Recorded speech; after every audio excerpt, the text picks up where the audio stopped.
ನಮಸ್ಕಾರ ಸ್ನೇಹಿತರೆ. ನಮ್ಮ ದೇಶದಲ್ಲಿ ಇಂಜಿನಿಯರು, MBBS, MD, ಲಾಯರು, ಬಡವರು, ಶ್ರೀಮಂತರು ಹೀಗೆ ಹೆಚ್ಚಿನ ಸಂಖ್ಯೆಯಲ್ಲಿ ಯುವಕರು UPSC ಅಂದ್ರೆ IAS ಅಧಿಕಾರಿಯಾಗುವ ಕನಸನ್ನ ಕಂಡಿರ್ತಾರೆ.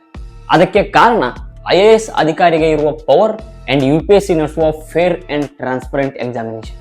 ಆದ್ರೆ ಸದ್ಯದಲ್ಲಿ ಆಗ್ತಿರುವ ಬೆಳವಣಿಗೆಯನ್ನ ನೋಡ್ತಾ ಇದ್ರೆ UPSC ಬಗ್ಗೆ ಹಲವಾರು ಸವಾಲುಗಳು ಉದ್ಭವ ಆಗ್ತಿದ್ದಾವೆ. ನೀಟ್ ತರ UPSC ಯಲ್ಲೂ ಕರಪ್ಷನ್ ನಡೀತಾ ಇದೆಯಾ? ಜಗತ್ತಿನ 3ನೇ ಟಫೆಸ್ಟ್ ಎಕ್ಸಾಮಿನೇಷನ್ ಅನ್ನ ವಿದ್ಯಾರ್ಥಿಗಳು ಚೀಟಿಂಗ್ ಮಾಡೋದ್ರ ಮೂಲಕ ಪಾಸ್ ಆಗ್ತಿದಾರಾ? ಈ ರೀತಿ ಹಲವಾರು ಸವಾಲುಗಳು ಜನರ ಮನಸ್ಸಲ್ಲಿ ಹುಡ್ಕೋತಾರೆ.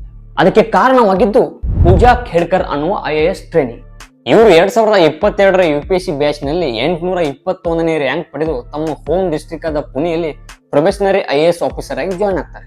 ಈ ಪ್ರೊಬೆಷನರಿ IAS ಆಫೀಸರ್ ಅಂದ್ರೆ ಅವರು ಪರಿಪೂರ್ಣವಾಗಿ IAS ಅಂತ ಕರೆಸ್ಕೊಳ್ಳಲ್ಲ. ಅದಕ್ಕೆ ಅವರು 2 ವರ್ಷದ ಟ್ರೈನಿಂಗ್ ಅನ್ನ ಕಂಪ್ಲೀಟ್ ಮಾಡ್ಬೇಕಾಗತ್ತೆ.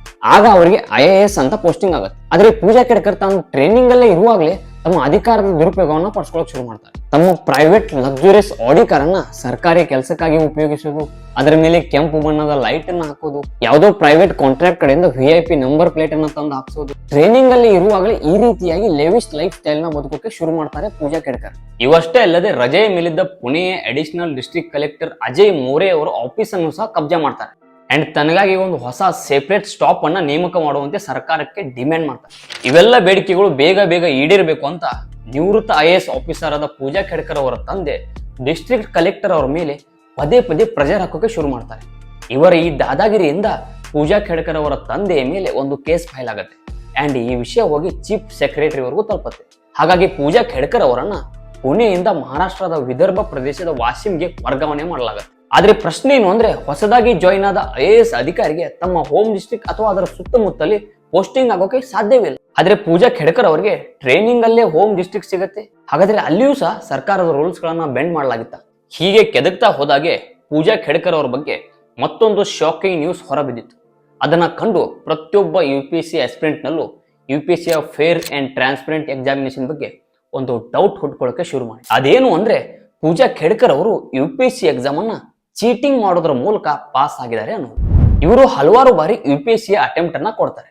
ನಂತರ 2019ಕ್ಕೆ ಇವರಿಗೆ ಇಂಡಿಯನ್ ರೆವಿನ್ಯೂ ಸರ್ವಿಸ್ ಅಂದ್ರೆ IRS ನ ಪೋಸ್ಟ್ ಸಿಗುತ್ತೆ. But I was supposed to be allocated to IRS IT, but my allocation is pending. Is it on account of some legal issues? Yes, sir. What was that?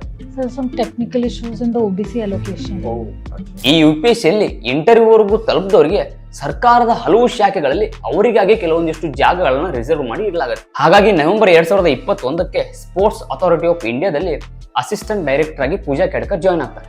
ಅದೇ ವರ್ಷ 2021ಕ್ಕೆ ಅವರು ಮತ್ತೊಂದು UPSC attempt ಕೊಡ್ತಾರೆ. And ಅದರಲ್ಲಿ ಅವ್ರಿಗೆ ಒಂದು rank ಕೂಡ ಸಿಗುತ್ತೆ. ಪರೀಕ್ಷೆಗೆ ಅಪ್ಲೈ ಮಾಡುವಾಗ ಅವರು 2 ರೀತಿಯ ರಿಸರ್ವೇಶನ್ ಸರ್ಟಿಫಿಕೇಟ್ ಗಳನ್ನ ಅಟ್ಯಾಚ್ ಮಾಡ್ತಾರೆ. ಮೊದಲನೇದು OBC ಅಂಡರ್ ನಾನ್ ಕ್ರಿಮಿ ಲೇಯರ್, ಅಂದ್ರೆ ಯಾರ ಆನ್ಯುವಲ್ ಇನ್ಕಮ್ 8 ಲಕ್ಷಕ್ಕಿಂತ ಕಡಿಮೆ ಇದೆಯೋ ಅವ್ರಿಗೆ ಈ ಸರ್ಟಿಫಿಕೇಟ್ ಸಿಗುತ್ತೆ. ಇನ್ ಎರಡನೇದು PWBD, persons with bench mark disabilities category. ಈ ಡಿಸೆಬಿಲಿಟೀಸ್ ಗಳಲ್ಲಿ ಇವರಿಗೆ ಲೆವೆಲ್ 5 ನ ರಿಸರ್ವೇಶನ್ ಸಿಗುತ್ತೆ. ಈ ರೀತಿಯ ರಿಸರ್ವೇಶನ್ ಸಿಗೋದು ಮಲ್ಟಿಪಲ್ ಡಿಸೆಬಿಲಿಟೀಸ್ ಇದ್ದವರಿಗೆ ಮಾತ್ರ. ಅದಕ್ಕೆ ಪೂಜಾ ಖೇಡ್ಕರ್ ಅವರು ಹೇಳಿದ್ದು, ತನಗೆ 2 ರೀತಿಯ ಫಿಸಿಕಲ್ ಡಿಸೆಬಿಲಿಟೀಸ್ ಗಳಿವೆ. ಮೊದಲನೆಯದು ಮೆಂಟಲ್ ಇಲ್ನೆಸ್ ಅಂದ್ರೆ ಮಾನಸಿಕ ಅಸ್ವಸ್ಥತೆ. ಇನ್ ಎರಡನೇದು ಲೋ ವಿಷನ್. ಹಾಗಾಗಿ 22 ಏಪ್ರಿಲ್ 2022ಕ್ಕೆ UPSC ಎಕ್ಸಾಮ್ ಕ್ಲಿಯರ್ ಆದ್ಮೇಲೆ ಪೂಜಾ ಖೇಡ್ಕರ್ ಅವರಿಗೆ UPSC ಮೆಡಿಕಲ್ ಟೆಸ್ಟ್ ಮಾಡಿಸೋದಕ್ಕಾಗಿ ಅವರಿಗೆ ಡೆಲ್ಲಿಯ ಏಮ್ಸ್ಗೆ ಹೋಗೋಕೆ ಹೇಳುತ್ತೆ. ಆದ್ರೆ ಪೂಜಾ ತನಗೆ ಕೋವಿಡ್ ಆಗಿರೋದಾಗಿ ಹೇಳಿ ಆ ಮೆಡಿಕಲ್ ಟೆಸ್ಟ್ ಅನ್ನ ಸ್ಕಿಪ್ ಮಾಡ್ತಾರೆ. ಇನ್ ಎರಡನೇ ಸಲ ಪೂಜಾ ಅವರಿಗೆ ವಿಷನ್ ಲಾಸ್ ಆಗಿದೆಯೋ ಇಲ್ಲೋ ಅಂತ ತಿಳ್ಕೊಳ್ಳೋಕೆ MRI ಟೆಸ್ಟ್ ಮಾಡೋದಕ್ಕೆ ಏಮ್ಸ್ಗೆ ಕರೆಯಲಾಗುತ್ತೆ. ಆಗ್ಲೂ ಸಹ ಪೂಜಾ ಅಟೆಂಡ್ ಆಗೋಕೆ ನಿರಾಕರಿಸ್ತಾರೆ. ಹೀಗೆ ಅವ್ರಿಗೆ ಒಂದಲ್ಲ ಎರಡಲ್ಲ ಬರೋಬ್ಬರಿ 6 ಸಲ ಮೆಡಿಕಲ್ ಎಕ್ಸಾಮಿನೇಷನ್ ಗಾಗಿ ಕರೆಯಲಾಗುತ್ತೆ. ಅದಕ್ಕೆ ಅವರು 1 ಸಲಾನು ಅಟೆಂಡ್ ಆಗಲ್ಲ.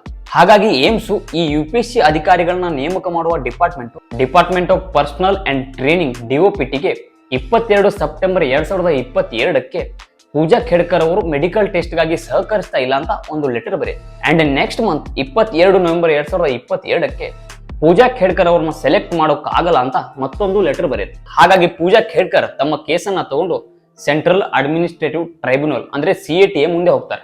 ಈ ಡಿಪಾರ್ಟ್ಮೆಂಟ್ ಗೌರ್ಮೆಂಟ್ ಆಫೀಸಿಯಲ್ ಗಳ ರಿಕ್ರೂಟ್ಮೆಂಟ್ ನಲ್ಲಾಗುವ ಡಿಸ್ಪ್ಯೂಟ್ ಗಳನ್ನ ಬಗೆಹರಿಸುವ ಕೆಲಸ ಮಾಡುತ್ತೆ. ಈ CATಗೆ ಪೂಜಾ ಅವರ ಅಡ್ವೊಕೇಟ್ ವೈಭವ್ ಕುಲಕರ್ಣಿ ಅವರು ಅವರಿಗೆ ಕ್ಲಾಸ್ಟ್ರೋಫೋಬಿಯಾ ಅನ್ನೋ ಒಂದು ಮೆಂಟಲ್ ಇಲ್ನೆಸ್ ಇದೆ, ಹಾಗಾಗಿ ಅವರಿಗೆ MRI ಮಾಡ್ಸೋಕ್ಕಾಗಲ್ಲ ಅಂತ ಹೇಳುತ್ತೆ.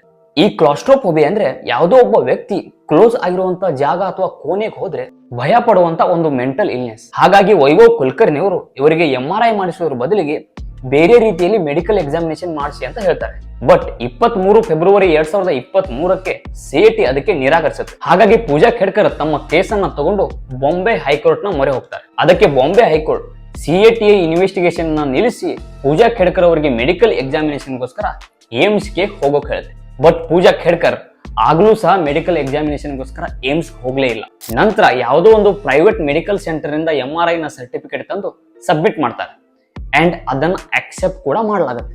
ಪೂಜಾ ಖೇಡ್ಕರ್ ಅವರು ಮಾಡಿರೋ ಮತ್ತೊಂದು ಫ್ರಾಡ್ ಏನು ಅಂದ್ರೆ OBC ಸರ್ಟಿಫಿಕೇಟ್ ಅಂಡರ್ ನಾನ್ ಕ್ರಿಮಿಲೇಯರ್. ಈ ಸರ್ಟಿಫಿಕೇಟ್ ಸಿಗೋದು ಯಾರ ವಾರ್ಷಿಕ ಆದಾಯ 8 ಲಕ್ಷಕ್ಕಿಂತ ಕಡಿಮೆ ಇದೋ ಅವ್ರಿಗೆ ಮಾತ್ರ. ಅಂಡ್ ಪೂಜಾ ಖೇಡ್ಕರ್ ತಮ್ಮ ತಂದೆಯ ಆಸ್ತಿ 0 ಆಗಿದೆ ಅಂತ ಮೆನ್ಷನ್ ಮಾಡ್ತಾರೆ. You have shown actually zero income. So, actually, my parents are separated, and I'm not much Basis. in contact with my father. But RTI activist Vijay Kumar ಅವ್ರ ಪ್ರಕಾರ ಅವರ ತಂದೆ ದಿಲೀಪ್ ಖೇಡ್ಕರ್ ಹಿಂದೆ IAS ಆಫೀಸರ್ ಆಗಿದ್ರು ಮತ್ತೆ 2024ರ ಲೋಕಸಭಾ ಚುನಾವಣೆಯಲ್ಲಿ ಬಹುಜನ್ ಆಘಾಡಿ ಪಾರ್ಟಿಯಿಂದ ಕಂಟೆಸ್ಟ್ ಕೂಡ ಮಾಡಿದ್ರು. ಅಂಡ್ ಚುನಾವಣಾ ಅಭ್ಯರ್ಥಿಯ ಪತ್ರದಲ್ಲಿ ಅವರು ಮೆನ್ಷನ್ ಮಾಡಿರುವ ಆಸ್ತಿ 40 crore rupees. ಅಂಡ್ ಆ ಪತ್ರದಲ್ಲಿ ಡಿವೋರ್ಸ್ ಬಗ್ಗೆ ಅವರೆಲ್ಲೂ ಮೆನ್ಷನ್ ಕೂಡ ಮಾಡಿಲ್ಲ. ಸ್ವತಃ ಪೂಜಾ ಖೇಡ್ಕರ್ ಅವರ ಹೆಸರು ಮೇಲೇನೆ 17 ಕೋಟಿ ರೂಪಾಯಿ ಆಸ್ತಿ ಇದೆ. 2-3 ಕಂಪನೀಸ್ಗಳಿವೆ ಅಂಡ್ ಅದರ ಆನ್ಯುವಲ್ ಇನ್ಕಮ್ 42 ಲಕ್ಷ ರೂಪಾಯಿ ಇದೆ. ರೈತರಿಗೆ ಪಿಸ್ತೂಲಿನಿಂದ ಬೆದರಿಸಿ ಅವರ ಜಮೀನನ್ನ ಕಬ್ಜಾ ಮಾಡಿಕೊಳ್ತಿರುವ ಎಲಿಗೇಷನ್ ಮೇಲೆ ಪೂಜಾ ಖೇಡ್ಕರ್ ಅವರ ತಾಯಿ ಮೇಲೂ ಸಹ ಒಂದು FIR ದರ್ಜಾಗಿದೆ. ಹೀಗೆ ಕೋಟ್ಯಾಂತರ ರೂಪಾಯಿ ಆಸ್ತಿಯನ್ನ ಹೊಂದಿದ್ರು ಸಹ OBCಯ ನಾನ್ ಕ್ರಿಮಿಲೇಯರ್ ಕ್ಯಾಂಡಿಡೇಟ್ ಆಗಿ IAS ಆಗ್ತಾಳೆ Pooja Khedkar. But the question is, ಅವಳಾಗವಳೆ ಸರ್ಕಾರದ ಕಣ್ಣು ತಪ್ಪಿಸಿ IAS ಆಫೀಸರ್ ಆದ್ರ, ಇಲ್ಲ ಇದರಲ್ಲಿ ಗೌರ್ಮೆಂಟ್ ಆಫೀಷಿಯಲ್ಗಳು ಸಹ ಶಾಮೀಲಿದಾರ? ಇಫ್ ಇನ್ ಕೇಸ್ ಇದರಲ್ಲಿ ಏನಾದ್ರೂ ಗೌರ್ಮೆಂಟ್ ಆಫೀಷಿಯಲ್ಗಳು ಇನ್ವಾಲ್ವ್ ಆದ್ರೆ ಇದರಿಗಿಂತ ದೊಡ್ಡ ದುರಂತ ಇನ್ನೊಂದಿಲ್ಲ. ಅಂಡ್ ಮತ್ತೊಂದೇನು ಅಂದ್ರೆ, ಈ ರೀತಿಯಾಗಿ ಫ್ರಾಡ್ ಮಾಡಿ IAS ಆದವಳು ಇವಳೇ ಮೊದಲ? The answer is no. ಹೀಗೆ ಸುಮಾರು ಜನ ಫೇಕ್ ಸರ್ಟಿಫಿಕೇಟ್ಗಳನ್ನು ಅಟ್ಯಾಚ್ ಮಾಡಿ UPSCಯಲ್ಲಿ ರ್ಯಾಂಕ್ ಪಡೆದಿರುವ ಉದಾಹರಣೆಗಳಿವೆ. 2016ರ ಕೇರಳ ಕೆಡರ್ನ ಆಸಿಫ್ ಕೆ ಅನ್ನೋರು ಫೇಕ್ OBC ಸರ್ಟಿಫಿಕೇಟ್ನ ಅಟ್ಯಾಚ್ ಮಾಡಿ IAS ಪಾಸ್ ಆಗಿದ್ರು. 2017ರಲ್ಲಿ UPSC ಎಕ್ಸಾಮ್ ಅನ್ನ ಕ್ಲಿಯರ್ ಮಾಡಿದ 30 ಜನ ಅಭ್ಯರ್ಥಿಗಳು ರಿಸರ್ವೇಶನ್ಗೆ ಎಲಿಜಿಬಲ್ ಆಗುವ ಡಾಕ್ಯುಮೆಂಟ್ಸ್ ಗಳನ್ನ ಪ್ರೊಡ್ಯೂಸ್ ಮಾಡೋಕ್ಕಾಗದೆ ಸರ್ಕಾರದಲ್ಲಿ ಯಾವುದೇ ಸರ್ವಿಸ್ ಸಿಗದೆ ಹೊರಬಿದ್ದಿದ್ರು. ಅದೇ ವರ್ಷ 2017ಕ್ಕೆ fake date of birth and educational certificate ಅನ್ನ ಯೂಸ್ ಮಾಡಿದ್ದಕ್ಕಾಗಿ ನವನೀತ್ ಕುಮಾರ್ ಅನ್ನೋ ವ್ಯಕ್ತಿ ಮೇಲೆ CBI FIR ನ ದರ್ಜ್ ಮಾಡಿದ್ರು. ಆದ್ರೆ ಇನ್ವೆಸ್ಟಿಗೇಷನ್ ಅಲ್ಲಿ ಗೊತ್ತಾಗಿದ್ದೇನು ಅಂದ್ರೆ, ಆ ವ್ಯಕ್ತಿ ಹೆಸರು ನವನೀತ್ ಕುಮಾರ್ ಅಲ್ಲ, ಬದಲಿಗೆ ರಾಜೇಶ್ ಕುಮಾರ್ ಶರ್ಮಾ ಅಂತ. ಇವನು ತಂದೆಯ ಹೆಸರು ಹಾಗೆ ರೆಸಿಡೆನ್ಸಿಯಲ್ ಅಡ್ರೆಸ್ ಸೇಮ್ ಇರುವ ನವನೀತ್ ಕುಮಾರ್ ಅನ್ನೋ ವ್ಯಕ್ತಿಯ ಡಾಕ್ಯುಮೆಂಟ್ಸ್ ಗಳನ್ನ ಸಬ್ಮಿಟ್ ಮಾಡಿದ್ದ. ಅವರ ಆಕ್ಚುಯಲ್ ವಯಸ್ಸು ಜಾಸ್ತಿ ಇರುವ ಕಾರಣಕ್ಕೆ UPSCಗೆ ಎಲಿಜಿಬಲ್ ಆಗಿರುವುದಿಲ್ಲ. ಹಾಗಾಗಿ ನವನೀತ್ ಕುಮಾರ್ ಅನ್ನೋ ವ್ಯಕ್ತಿಯ ಫೇಕ್ ಡಾಕ್ಯುಮೆಂಟ್ಸ್ ಅನ್ನ ಯೂಸ್ ಮಾಡಿರ್ತಾರೆ. ಹೀಗೆ ಈ ಹಿಂದೆ ಸುಮಾರು ಜನ ಫೇಕ್ ಡಾಕ್ಯುಮೆಂಟ್ಸ್ ಗಳನ್ನ ಸಬ್ಮಿಟ್ ಮಾಡಿ ಆಫೀಸರ್ ಗಳಾಗಿದ್ದಾರೆ. ಜಗತ್ತಿನ ಟಫೆಸ್ಟ್ ಎಕ್ಸಾಮ್ ನ ಡಾಕ್ಯುಮೆಂಟ್ ವೆರಿಫಿಕೇಶನ್ ನಲ್ಲಿ ಆಗ್ತಿರೋ ಲೋಪದೋಷಗಳು. ಇನ್ನು ಉಳಿದ ಎಕ್ಸಾಮ್ಸ್ ಗಳ ಗತಿ ಏನಾಗಿರ್ಬೋದು ಯೋಚನೆ ಮಾಡಿ. ಪ್ರತಿ ವರ್ಷ 15 ಲಕ್ಷ ಜನ UPSC ಎಕ್ಸಾಮ್ಗೆ ಅಪೇರ್ ಆಗ್ತಾರೆ. ಅದರಲ್ಲಿರೋ ಪೋಸ್ಟ್ಗಳೆಷ್ಟು? 700ರಿಂದ 800. ಅದರಲ್ಲಿಯೇ ಇಂಥ ಇನ್ಫ್ಲುಯೆನ್ಸರ್ ಹಾಗೆ ನಕಲಿ ಇರೋರನ್ನ ಆಯ್ಕೆ ಮಾಡಿದ್ರೆ ಸವಲತ್ತುಗಳಿಂದ ವಂಚನೆ ಆದವರು, ಬಡವರು, ಪ್ರತಿಭಾವಂತರು ಹಗಲು ರಾತ್ರಿ ಎನ್ನದೇ ಕಷ್ಟಪಡುವವರ ಶ್ರಮಕ್ಕೆ ಬೆಲೆ ಎಲ್ಲಿದೆ ಹೇಳಿ. ಇನ್ನು ನಮ್ಮ ಸ್ಟೇಟ್ ಗೌರ್ಮೆಂಟ್ ನ ಸರ್ಕಾರಿ ನೌಕರರ ರಿಕ್ರೂಟ್ಮೆಂಟ್ ಬಗ್ಗೆ ಅಂತೂ ನಿಮ್ಗೆ ಗೊತ್ತೇ ಇದೆ. ಇದರ ಬಗ್ಗೆ ನಿಮ್ಮ ಅಭಿಪ್ರಾಯವೇನು ಕಾಮೆಂಟ್ ಬಾಕ್ಸ್ ನಲ್ಲಿ ತಿಳಿಸಿ. ವಿಡಿಯೋ ಇಷ್ಟ ಆದ್ರೆ ಲೈಕ್, ಶೇರ್, ಸಬ್ಸ್ಕ್ರೈಬ್ ಮಾಡೋದನ್ನ ಮರಿಬೇಡಿ ಅಂತ ಹೇಳ್ತಾ ಇವತ್ತಿನ ಎಪಿಸೋಡ್ ನ ಇಲ್ಲೇ ಮುಗಿಸ್ತಾ ಇದ್ದೀನಿ. Love you, tata, bye bye.